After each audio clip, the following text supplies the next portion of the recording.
Sérail, les relations insoupçonnées entre Maxime Eko et Franck Biya avant la nomination de Ferdinand Ngongo, secrétaire général de la présidence de la République du Cameroun en 2011. Maxime Eko, qui dirigeait la DGRE depuis 2010, a vu quelques changements intervenir dans sa manière de diriger l'institution. Contexte: l'autonomie de gestion de la DGRE a pris un coup, avec l'arrivée du tout-puissant Ferdinand Ngongo, qui a remplacé Laurent Esso.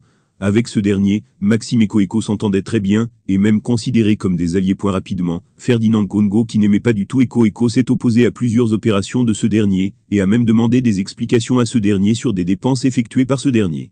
Une chose qui n'est jamais arrivée, alors que la DGRE n'avait jamais expliqué des dépenses, ou du moins, ne faisait des rapports au chef de l'État en personne, même si l'agence était placée sous la tutelle administrative du secrétaire général de la présidence. Entre Eko et Ngongo, le courant ne passe pas.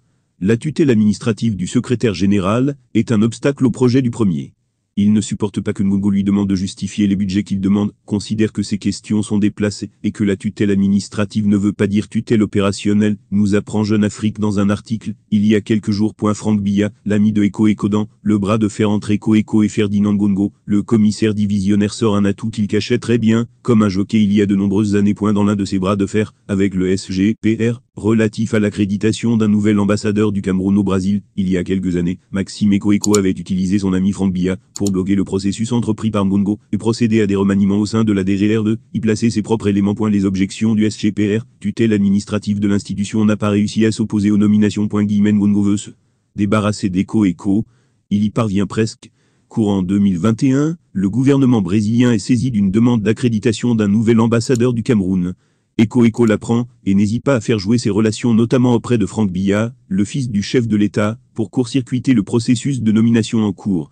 La réponse positive de Brasilia ne change rien. Eko tient le gouvernail, et n'a aucune intention de le lâcher, encore moins de s'éloigner. Courant 2021, il remanie ses équipes, et en profite, pour éloigner les profils susceptibles de lui faire de l'ombre. Premier à faire les frais, James Elon, l'ex-do est promu inspecteur général, un placard doré. À sa place, il positionne Justin Dangwa, un lieutenant-colonel de gendarmerie, qui a peu de chances de prendre un jour la place du patron. Car depuis l'indépendance, un seul gendarme, le général Claude Angouan, a dirigé la maison, contre 4 policiers, Jean Fauchivet, Samuel Missomba, Bienvenu au Blabou et Léopold Maxime Eko.